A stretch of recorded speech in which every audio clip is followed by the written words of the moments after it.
Bienvenidos a una novela más con Paris y más. En esta ocasión leeremos la novela Lección de Amor de Bárbara Cartland. Espero que la disfruten. Capítulo 1, 1890.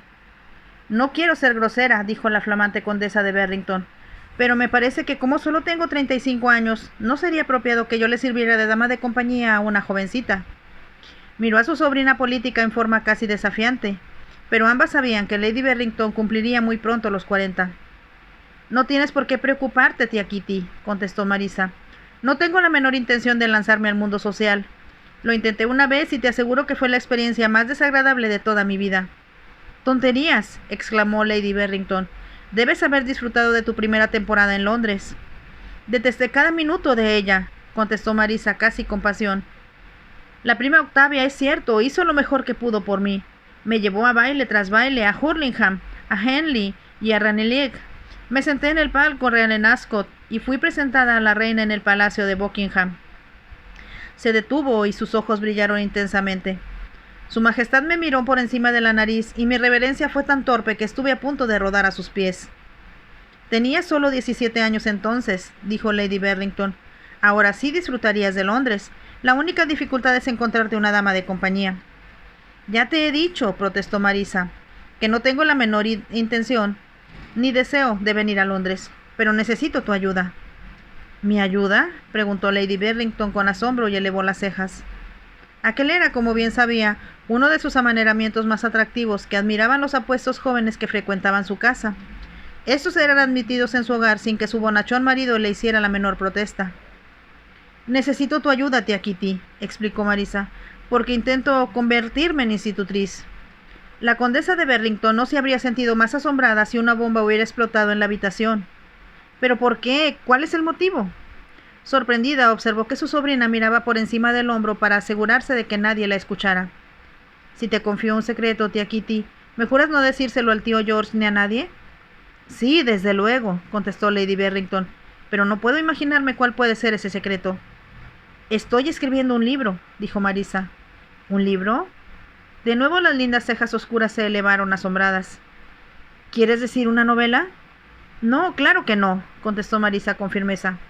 Estoy escribiendo sobre los escándalos de la sociedad. Marisa, debes estar bromeando, y es una broma de muy mal gusto, por cierto.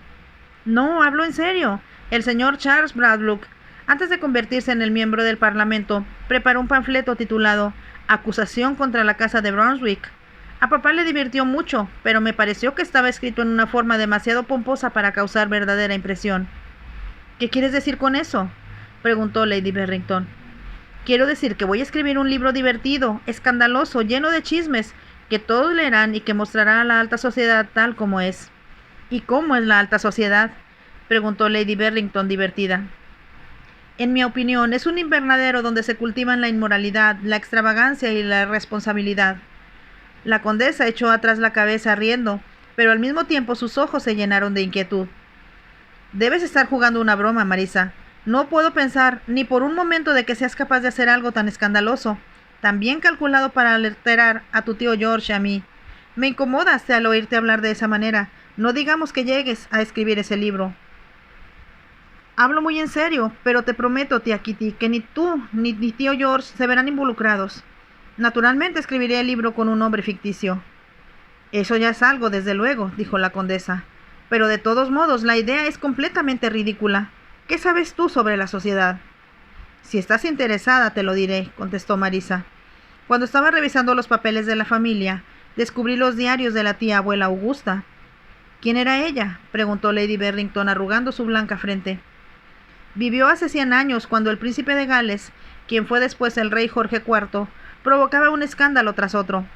Cuando se consideraba ser elegante, ser excéntrico, y las extravagancias de los jóvenes aristócratas que frecuentaban la casa Carton contrastaban con la degradante miseria que se veía en las calles de Londres. ¿Y qué tenía que ver tu abuela Augusta con todo eso? Escribió un diario muy gráfico y muy divertido sobre lo que ocurría entonces en los círculos sociales, y tengo la intención de usarlo para revelar su conducta, no solo de los personajes reales, sino de la sociedad en que se desenvolvían hasta nuestros días. No sabes nada de lo que sucede ahora, dijo Kitty Berrington con voz aguda. Te sorprendería saber lo que se aprende con solo leer las páginas del Times, contestó Marisa. Mira lo que estaba sucediendo en 1860. ¿Qué me dices del sobrino y heredero del conde de Wicklow, que murió en un bordel y cuya esposa trató de hacer pasar un hijo adoptivo como un sucesor legítimo? Y papá conoció a Lord Willoughby de Eresby, gran chambelán hereditario junto de Inglaterra, que estafó miles de libras a su flamante amante francesa, y después se fugó con su doncella. No lo creo, replicó la condesa con voz ahogada. Te aseguro que es cierto, contestó Marisa. Y Lord Euston, hijo y heredero del duque de Grafton, hizo un matrimonio desastroso con una mujer muy vulgar, y pensó que se habría librado de ella cuando descubrió que era bígama, solo para enterarse después de que estaba legalmente casado, porque el primer marido de ella también había sido bígamo. No me imagino de dónde sacas tales historias, exclamó Lady Berrington. Y de cualquier modo, todo eso pertenece al pasado. ¿De veras? ¿Qué me dices del enamoramiento del príncipe de Gales por la señora Lily Langtry? Y las cartas que el príncipe le escribió a Lady Iselford y que Lord Ranford Churchill amenazó con publicar? Y el escándalo de Tranby Croft este año en que Su Alteza Real estuvo a punto de ser llamado al banquillo de los testigos. Y debes haber leído lo que los periódicos publican sobre los amigos del príncipe que juegan baccarat.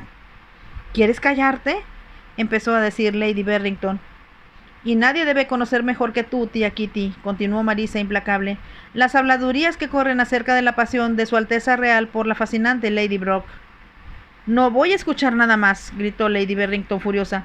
¿Te das cuenta, Marisa, de que si se supiera una sola palabra de esta conversación en la casa Marlborough, quedaríamos arruinados para siempre? Bajó el tono al continuar diciendo: no se nos volvería a invitar a ninguna de las casas que visitamos ahora, y el príncipe se negaría a que nos incluyeran en ninguna cena donde él estuviera presente. Con toda seguridad te detendrían a ti por difamación, y nosotros veríamos nuestro nombre vulgarmente enlodado por los periódicos. Te aseguro, tía Kitty, que mi libro será demasiado astuto para que suceda algo así. Usaré puntos suspensivos para evitar mencionar nombres completos, pero todos sabrán a quién me estoy refiriendo en cada caso. Y es muy poco probable que nadie venga a discutir mis declaraciones, cuando la mayor parte han sido ventiladas ya en público. ¿Estás loca?, exclamó Lady Berrington. Yo me lavo las manos en este asunto. Todo se debe a la influencia que ejerció tu padre sobre ti. George ha dicho muchas veces que si su hermano no hubiera sido conde, probablemente habría sido un revolucionario o un anarquista. Marisa se echó a reír, francamente divertida. No nos llamamos radicales, pero mi querido papá era un hombre de ideas revolucionarias y odiaba a la alta sociedad. Por muy buenas razones, dijo Lady Berrington con cierto desdén. Si te refieres a mamá, dijo Marisa, por supuesto que papá estaba celoso y se alteró mucho cuando ella huyó con Lord Yesterday. Pero, después de todo, como mi padre se negó a divorciarse de ella, no fue el tipo de escándalo que tú temes con grandes encabezados en la prensa. Pero todos lo supieron, desde luego que lo supieron. George se sintió profundamente humillado al escuchar lo que dijeron respecto a los clubs que frecuentaba. Tu madre causó un terrible escándalo familiar, Marisa, y parece que tú tratas de hacer algo semejante. Al menos puedo asegurarte algo, contestó Marisa. Yo jamás me fugaré con nadie, y como no intento casarme jamás, no necesitas temer que te avergüence al presentarme en el tribunal de divorcios. ¿Qué quieres decir con eso de que no intentas casarte?, preguntó Lady Berrington molesta. Si es lo mejor que te podría suceder, cásate, Marisa, con el primer hombre que te lo pida, y olvídate de esas tonterías de escribir libros que nos destruirían a todos. ¿Quieres decir que destruiría tu vida social?, dijo Marisa con frialdad. En fin, si me ayudas, tía Kitty, te prometo que tendré el mayor cuidado para no hacer nada que pudiera perjudicarlos a ti o al tío George. ¿Qué quieres que haga?, preguntó Lady Berrington con visible temor. Que me consigas un puesto de institutriz en alguna casa realmente importante. Quiero ver por mí misma cómo actúan sus dueños. Necesito estar completamente segura de que las historias que me han contado son ciertas y de que papá no exageraba. Sabes bien cómo se oponía a la nobleza, representada desde luego por Lord Yesterday. Tu padre era un fanático en ese aspecto, repuso Lady Berrington visiblemente molesta. Papá solía decir que Guy Fawkes había cometido un grave error. No debía haber tratado de volar la casa de los comunes, sino de demoler la casa de los lores. Por favor, Marisa, renuncia a esa ridícula idea, suplicó la condesa, esforzándose por mostrarse conciliatoria. Tira los diarios de tu tía abuela Augusta y lleva una vida normal, como cualquier chica de tu edad. Después de todo, solo tienes 21 años y todos tenemos ideas locas cuando somos jóvenes. Pero a mí me gusta escribir, insistió Marisa. Lo siento, tía Kitty, si eso te altera. Tal vez hubiera sido mejor no decírtelo, pero realmente necesito tu ayuda si quiero conseguir un puesto en una casa importante, como me propongo. —¿Ayudarte? —exclamó Lady Berrington con voz ahogada. Siento que voy a desmayarme de horror. En cuanto a conseguirte un puesto en la casa de un amigo, ¿no comprendes que se darán cuenta de quién está escribiendo sobre ellos? ¿Por qué habrían de hacerlo? No estoy loca para tomar un puesto como institutriz con mi propio nombre. He decidido adoptar el apellido Mitton. ¿Por qué Mitton? Creo que Marisa Mitton suena severamente modesto, muy propio de una institutriz. Después de todo, difícilmente podría esperar que alguien me empleara si digo que soy Lady Marisa Berrington Creasy. Lo considerarían embarazoso emplearte de cualquier circunstancia, dijo Lady Berrington disgustada. Se levantó de su silla al decir esto y caminó a través del salón, que estaba decorado con elegantes mesitas llenas de figuritas de porcelana y una gran variedad de objetos en exhibición, con el piano sobre el que podían admirarse numerosas fotografías en marco de plata y con las cortinas de brocado de seda. Lady Berrington se veía muy bonita en su vestido de seda negra, con bandas de crepé que bordeaban la amplia falda. Llevaba el cabello rubio elegantemente peinado en el estilo impuesto por la princesa Alejandra, bajo un pequeño sombrero del que se desprendía un pesado velo negro. La condesa acababa de llegar de un paseo en coche cuando le anunciaron la visita de su sobrina, y ahora, muy agitada, se quitó los largos guantes negros de cabritilla y se retorció febril las manos mientras decía: «Simplemente no puedo creer lo que me dices, Marisa. Lo que me pides es imposible. Además, mi querida niña, ¿quién te empleará a ti como institutriz? ¿Te has visto en un espejo?» Al decir esto, se volvió a mirar fijamente a su sobrina, contemplando su cabello de un tono rojo veneciano con reflejos dorados, que enmarcaba una pequeña cara puntiaguda y una piel increíblemente blanca. Observó también, con mal disimulado disgusto, los grandes ojos verdes de Marisa, bordeados por largas pestañas oscuras, y su boca provocativamente roja, que no conocía de ningún artificio. «Eres la viva imagen de tu madre», dijo con desagrado. «Desde luego, yo solo era una niña cuando la conocí, pero recuerdo que su cabello era como el tuyo, y tu cara, te lo aseguro, habría desalentado a cualquier dama con sentido común de contratarla como institutriz». «Pero yo tengo que ser institutriz», insistió Marisa. «¿No te das cuenta, tía Kitty, de que solo existen 2 carreras para una dama? O trabaja de institutriz o como dama de compañía. Esto último no me conviene, pues me quedaría encerrada con alguna anciana en algún remoto lugar de la campiña y no me enteraría de nada». Se detuvo y con una mirada oblicua y extremadamente traviesa añadió: «Desde luego, la alternativa sería que accedieras a ser mi dama de compañía, al menos por una temporada. Podría entonces conocer a todos tus amigos elegantes». Pudo advertir la expresión de horror del rostro de su tía cuando añadió: «Estoy segura de que el tío George comprendería. Después de todo, tú y él se cambiarán pronto, supongo a Berrington Park, así que yo no tendré ya un hogar». «No seré tu dama de compañía. No lo haré, digas lo que diga George», protestó Lady Berrington disgustada. «Soy demasiado joven para ese papel, Marisa, y para sentarme con todas las viejas viudas en un palco. Además, tú eres demasiado bonita y lo sabes muy bien». «Me alegra parecerme a mi madre», dijo Marisa. «Aparentemente todos pensaban que era muy hermosa, aunque la señora Featherstone Hawke, cuando fue a nuestra huésped, solía decirme que mamá ya era una mujer fatal, desde el momento en que salió del salón de clases». «La señorita Featherstone Hawke», exclamó Lady Berrington con un gesto de disgusto. «Si hubo una vez una mujer chismosa y perversa, fue ella. Siempre me odió y siempre habló mal de todos. Si has estado tomando información de esa fuente sobre la sociedad, te puedo asegurar, Marisa, que estará malvadamente exagerada». La señora Featherstone Hawke era ciertamente divertida», dijo Marisa sonriendo. «Solía reservarse los más escandalosos rumores para contárselos a papá, y desde luego él la escuchaba. Creo que fue la única, además de mamá, en la que él se interesó alguna vez, pero ella sabía que su dominio sobre él dependía en gran medida de sus servicios como fuente de información». «Debes comprender, Marisa, que el odio que tu padre tenía hacia la sociedad, causado por la forma como lo trató tu madre, era anormal», repuso Lady Berrington. «Pero se supone que tú eres inteligente, Así que ahora tu padre ha muerto. Debes olvidar ese odio fanático con el que él vio al mundo durante tantos años. Mamá se fugó cuando yo tenía solo 5 años, dijo Marisa. Así que tuve mucho tiempo para que papá me inculcara sus ideas. Después de todo, tía Kitty, nadie se ha preocupado mucho por mí hasta la fecha. Yo siempre pensé que eras feliz en Barrington Park, murmuró la condesa incómoda. Te convenía pensarlo así, dijo Marisa con suavidad, sin resentimiento. Por favor, Marisa, renuncia a esa idea ridícula, suplicó Lady Barrington. Te prometo que concederé que tu tío te asigne una mensualidad. Después de todo, si tu padre no hubiera muerto, sin dudas habría dispuesto de suficiente dinero para vivir con ciertas comodidades. Lady Barrington suspiró. Aunque no disponemos de suficiente dinero para todas nuestras necesidades, George no solo te dará la suma que precises para que puedas vestirte adecuadamente, sino que yo encontraré algún sitio agradable donde puedas vivir. Estoy segura de que tu prima Alice estaría encantada de tenerte con ella. Marisa se echó a reír.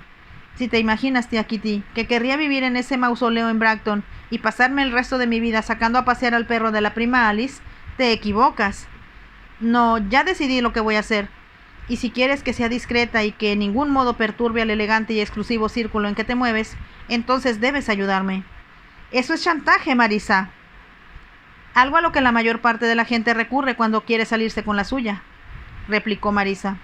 Te digo que es imposible. ¿Te imaginas que la duquesa de Richmond, la duquesa de Portland o Lady Brooke contratarían a alguien con tu aspecto para cuidar a sus hijos? Para empezar, eres muy joven. Diré que tengo 25 años y, si me estiro el cabello hacia atrás, puedo verme muy respetable. Se detuvo un momento antes de añadir. Desde luego puedo pintártelo.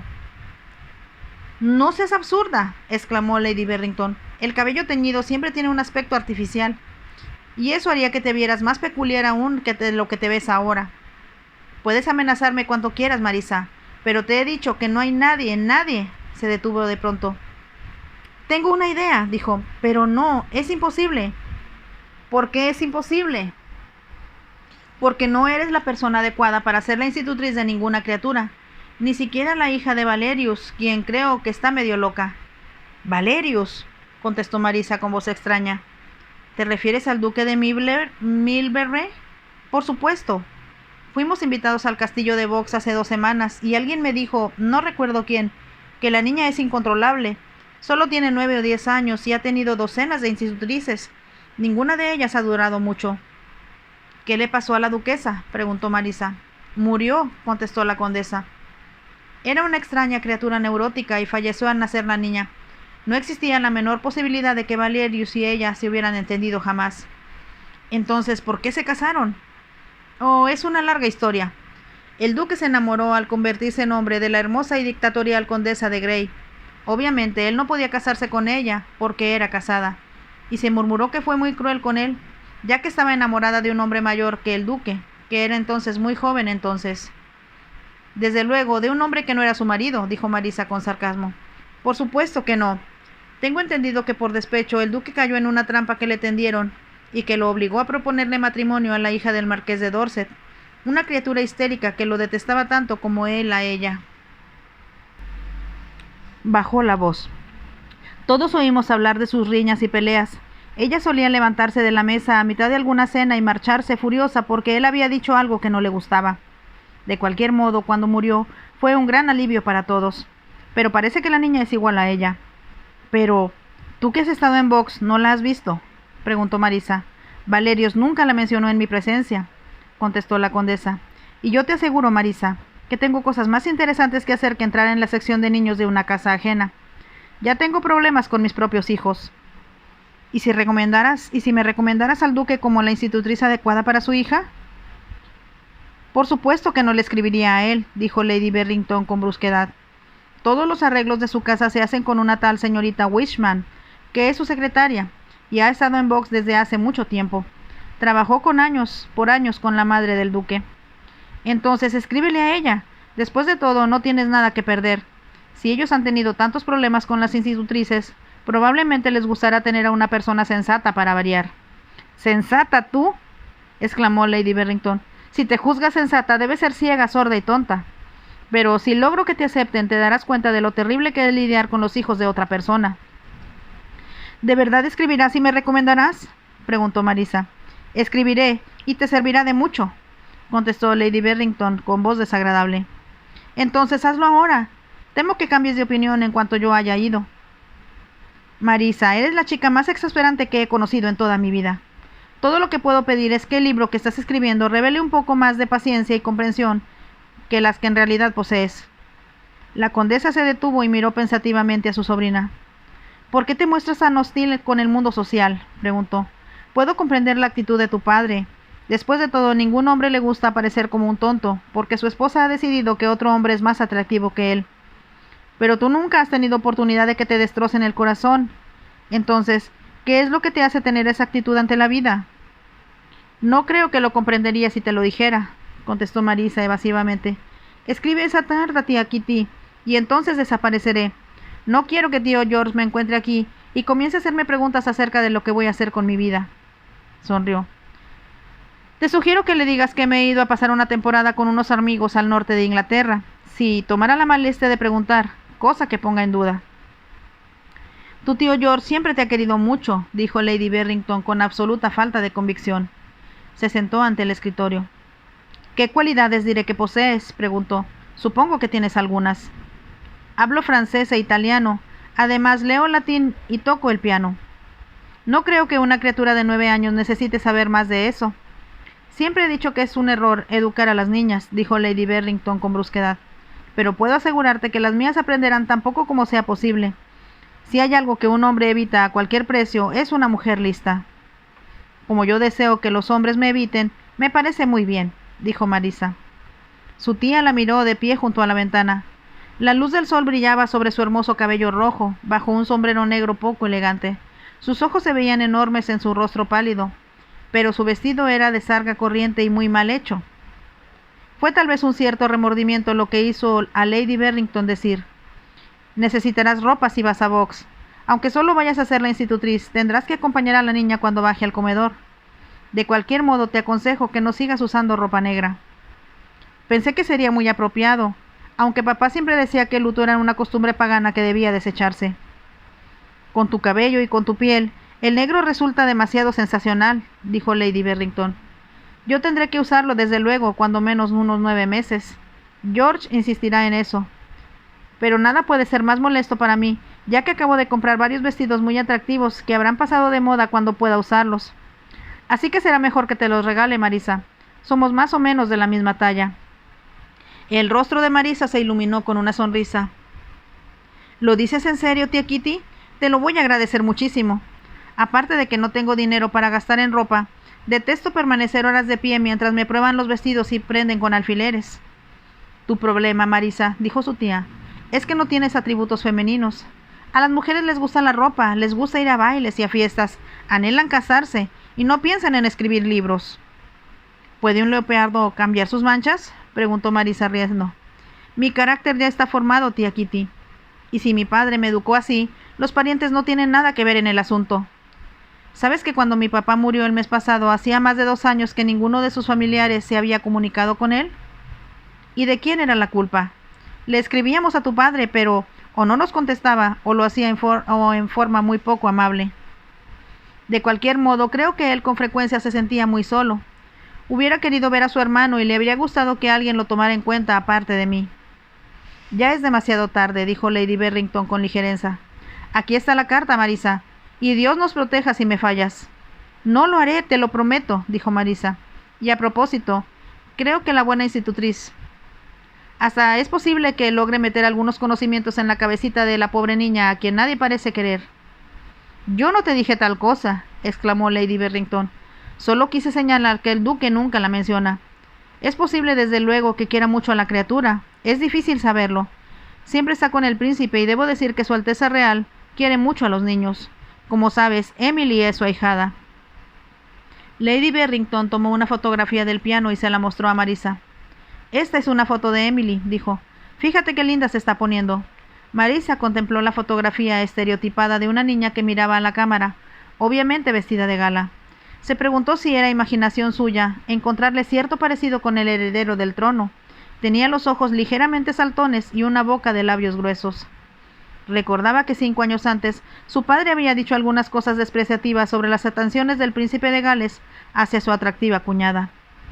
Era extraordinario cómo su padre, que vivía tranquilamente en Berrington Park, parecía saber siempre lo que estaba sucediendo en el alegre círculo que rodeaba al príncipe y a su encantadora esposa danesa.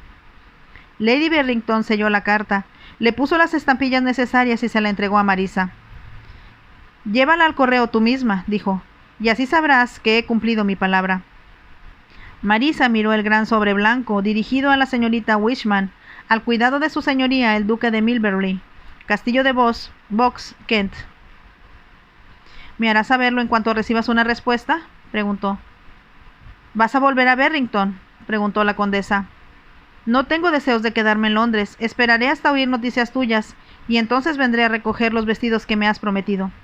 Su tía se quedó sentada mirándola con aire reflexivo. «¿Sabes, Marisa?», dijo, «si te preocuparas de ti misma podría ser un éxito. No es que yo sea cruel al negarme a ser tu dama de compañía. Es simple instinto de conservación. Eres demasiado bonita, y aunque no tengas dote, estoy segura de que te sería fácil conseguir un marido rico y tal vez importante». Se detuvo un momento antes de añadir, «Renuncia a esa idea ridícula de escribir un libro, y yo buscaré a alguien que tenga una hija de tu edad, que esté dispuesta a acompañarte a las fiestas mediante un pequeño estipendio». «Eres muy amable, tía Kitty», dijo, «y aprecio tu intención, pero debo negarme. Sé con exactitud lo que quiero hacer. Lo tengo todo planeado y no puedo imaginarme mejor casa para mis proyectos que Box». «¿Por qué?». «Eso es algo que tal vez te diga algún día», contestó Marisa, «pero no será hasta que me hayan aceptado para el puesto de institutriz». 5 días más tarde, Marisa escribía en el estudio que había sido de su padre en Berrington Park cuando recibió un telegrama. «Trasládate inmediatamente a Box. Recoge equipaje al pasar por Londres. Kitty Berrington». Marisa leyó 2 veces el telegrama y entonces lanzó una exclamación de intensa alegría. ¡Había ganado! Atravesó la habitación para contemplar el prado de su casa, descuidado visiblemente porque no había jardineros desde que Marisa podía recordar. Como a su padre solo le interesaban sus papeles y libros y su vendetta contra la clase poderosa, había sido un mal administrador de su propiedad. Jamás recordaba cobrarle las rentas a sus arrendatarios, ni designar a otra persona para que lo hiciera. Marisa se daba cuenta de que al nuevo conde, el hermano menor de su padre, le iba a resultar una tarea difícil y costosa volver a ponerlo todo en orden. Era una de las razones por las que no quería añadir más problemas a los que ya tenía su tío. Y además estaba decidida a llevar adelante la batalla a la que su padre se había lanzado durante tantos años. Ella se había dejado llevar por su entusiasmo, y le emocionaba el desprecio que él demostraba por esos débiles hombres y mujeres despilfarradores e inútiles, que se hacían llamar la nobleza. Los radicales puntos de vista de su padre y sus revolucionarias sugerencias para el establecimiento de grandes reformas le parecían muy prácticos, además de que, como él mismo, ella tenía su propia vendetta con esa sociedad. Con un tardío sentido de responsabilidad, el conde de Berrington había enviado a su hija a Londres cuando contaba 17 años, a fin de que hiciera su debut en sociedad bajo la custodia de una prima a la que no había visto en mucho tiempo. Mal vestida, completamente ignorante de las normas sociales, Marisa se había visto sujeta a grandes agonías debido a su timidez. Había cometido muchos errores debido a su inexperiencia, y le dolieron los desprecios que recibió, sintiéndose humillada por las burlas de quienes se divertían al observar sus modales campesinos y sus ropas pasadas de moda. Descubrió que no tenía nada que decirle a los jóvenes que, obligados por su prima, la invitaban a bailar o que, aburridos e indiferentes, se sentaban a su lado en la mesa durante las cenas. Se sintió entonces inmensamente desdichada y anhelaba, con una nostalgia intensa, regresar a la maravillosa vida de libertad que llevaba en Berrington Park, a sus caballos, a sus perros y a las interesantes disertaciones de su padre. Fue la señora Featherstone Hogg quien finalmente la obligó a comprender que el saber conversar era parte de lo esencial de los buenos modales de una joven, y que un invitado debe pagar la hospitalidad que recibe mostrándose agradable, encantador y amable. También aprendió que una mujer tenía la obligación de verse atractiva y decorar con su presencia una habitación, como si fuera un jarrón lleno de flores. Al madurar, al percatarse de su propia belleza, Marisa adquirió más seguridad en sí misma, pero aquellos horribles meses que pasó en Londres cuando tenía 17 años quedaron grabados en su memoria como una cicatriz. Lo que había rebosado la copa fue algo que sucedió en el baile que ofreció su prima Alice. Marisa recordaba aún la desventura al recibir a los invitados al lado de la anfitriona y de Florence, quien compartía con ella los honores del baile. No era solamente un baile de debutantes. Como su prima Alice era marquesa, acostumbraba a recibir en su casa a las familias más exclusivas de Londres, y decidió agasajar a sus propios amigos al mismo tiempo que presentaba a su hija en sociedad. Se había producido el acostumbrado desfile de los Devonshire, Richmond, Portland y Beaufort, algunos de ellos acompañados de sus hijos. Todos se veían relucientes con la gran profusión de tiaras y condecoraciones que lucían, pero no en honor del príncipe de Gales, sino de una de las hijas menos llamativas de la reina Victoria, la princesa Beatriz. Marisa, después de haber sido acompañada a la mesa por un joven que solo sabía hablar de carreras de caballos, se había encontrado de pronto sin pareja, de modo que se puso a buscar a su prima Alice, para permanecer de pie a su lado, en la forma convencional. Como no pudo encontrarla, había vagado por los salones de recepción, y pronto se vio junto a un pilar, cerca de la cual se encontraba una pareja sentada en un sofá de espaldas a ella. Estaba a punto de pasar de largo, cuando oyó que la dama se adornaba con costosas esmeraldas, y decía: «Ten cuidado, Valerius, ya sabes cómo murmura la gente». «¿Crees que eso me preocupa?», había contestado el caballero, cuya voz profunda logró atraer la atención de Marisa. «Eres muy atractiva, Dolly, como bien sabes». «Debería hacerte cumplir tu deber», contestó la dama con una leve risita. «En lugar de estar hablando tanto conmigo, deberías hacerlo con las jóvenes en cuyo honor se ofrece esta fiesta. Recuerda, Valerius, que eres un partido muy codiciado». «¿Y crees que voy a desperdiciar mis atractivos en esa criatura con cara de luna llena y ojos vacíos?», había preguntado el caballero burlonamente. «¿O en esa pelirroja que parece una zanahoria cosechada antes de tiempo?». Marisa se había retirado sin ser vista. Se dijo, al verse descrita de ese modo, que no estaba dispuesta a seguir soportando más insultos. A pesar de todas las protestas de su prima, había vuelto a casa al día siguiente, valiéndose de la excusa de que su padre estaba enfermo y necesitaba de su presencia. No le fue difícil averiguar quién era el hombre que había hablado de ella en una forma tan despreciativa. Solo existía un miembro importante de la alta sociedad que respondiera al nombre poco común de Valerius. El duque de Milverley era mencionado a menudo en los periódicos. Los que describían, dibujaban y fotografiaban su magnífica casa, el castillo Box, con mucha frecuencia. Marisa se hubiera acostumbrado a ver el teatro, el retrato del duque en los diarios. Esa vez en el baile no había podido verlo, solo había escuchado su voz, pero habría reconocido en cualquier parte la elevada nariz imperiosa, la boca firme, casi cruel, la barbilla cuadrada y sobre todo la expresión cínica de sus ojos y las líneas profundas que le corrían de la nariz a la boca. «Lo odio», se había repetido en voz alta, en camino de regreso a Berrington Park. Aquel intenso sentimiento le permitió identificarse más plenamente con el desprecio que su padre manifestaba hacia las clases gobernantes. Cuando el conde realizaba alguna de sus poco frecuentes visitas a la casa de los Lores, Marisa lo abrumaba con preguntas sobre las personas que había visto, y sobre lo que había discutido. Y sin embargo, por alguna razón que ella misma no podía explicarse, jamás se había atrevido a preguntarle si el duque de Milverley había estado presente. Esperaba que su padre mencionara su nombre, pero nunca lo hizo. Finalmente llegó a la conclusión de que, tantos de sus contemporáneos, el duque jamás se preocupaba por su país. «Todos los pares ausentes son despreciables», se dijo a sí misma, «y el duque, que es tan rico y tan influyente, es el peor de todos ellos. Sin embargo, ahora iría a Box y estaría bajo el mismo techo que él». Le causaba un extraño sentimiento pensar que el destino le estaba creando hacia el hombre que más detestaba. Marisa abrió un cajón del escritorio que habitualmente usaba. A su padre le gustaba que ella se sentara a escribir en la misma habitación en que él lo hacía. Al principio la había hecho copiar sus artículos, sus incontables cartas a The Times y las notas que enviaba por centenares a sus colegas los pares y a los miembros de la Casa de los Comunes. Después la había instado a escribir, no con su propio nombre, sino con un seudónimo que pronto se le hizo familiar a los editores. El escritorio de su padre se encontraba aún cubierto de papeles, pues Marisa no se había atrevido a tocarlos después de que él murió.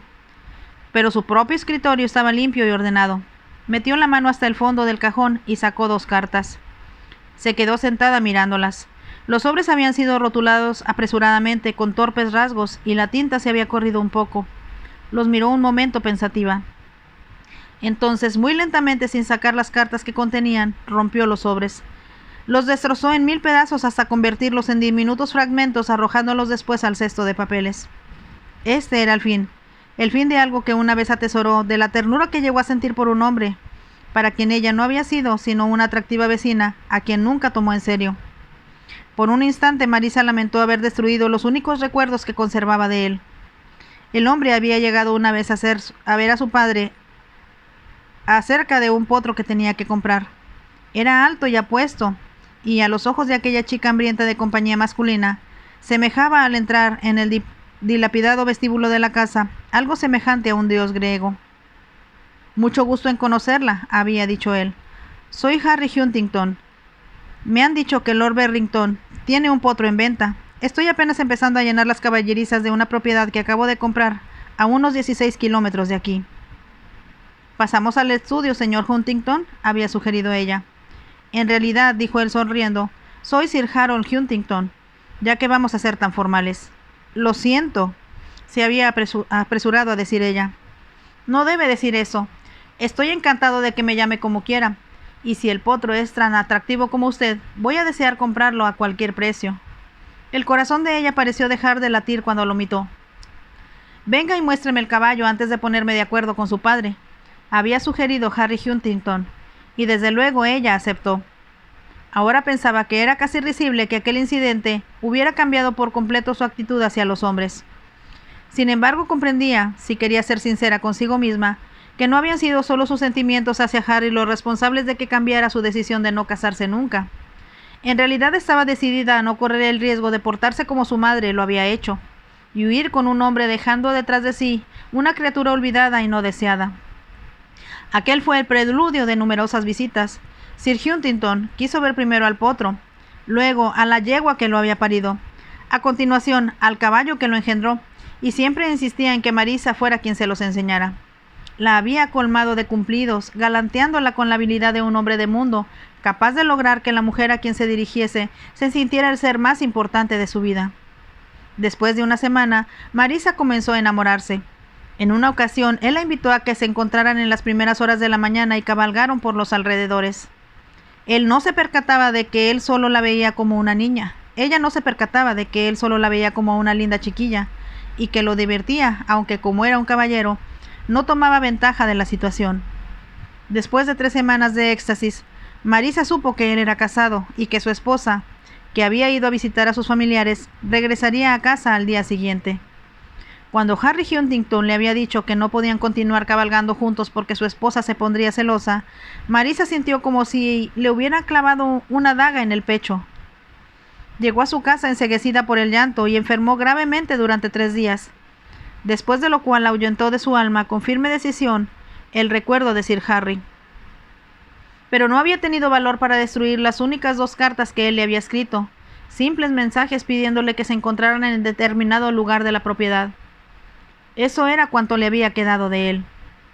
Recordaba cómo había llorado muchas noches porque se sentía solitaria, porque no había nadie que le diera un beso al irse a la cama, porque toda su alma anhelaba un cálido, suave cariño, alguien de quien pudiera depender. No odiaba a la madre que la había abandonado, sino al hombre que había hecho sucumbir a la tentación de fugarse con él. Era tan apuesto, tan atractivo, el tipo de hombre que ninguna mujer puede resistir. Con cuánta frecuencia había oído describir a Lord Chester en los términos cuando nadie pensaba que ella estaba escuchando. ¿Sabes, Lionel?, había oído una vez decir a la señora Featherstone Hawke a su padre. En realidad no puedes culpar a Clarence. Lord Chester era el tipo clásico de irresistible don Juan. Clarice no tuvo otra salvación posible desde el momento en que él puso los ojos en ella. Marisa no había esperado oír la respuesta de su padre. Simplemente salió de la habitación, detestando a los hombres que eran irresistibles don Juanes, que atraían a las mujeres para alejarlas de sus esposos y que despertaban falsas esperanzas en el corazón de las jóvenes tontas. Hombres eran sus enemigos, el riesgo que debía evitar mientras viviera. Marisa se levantó y se dirigió de nuevo a la ventana.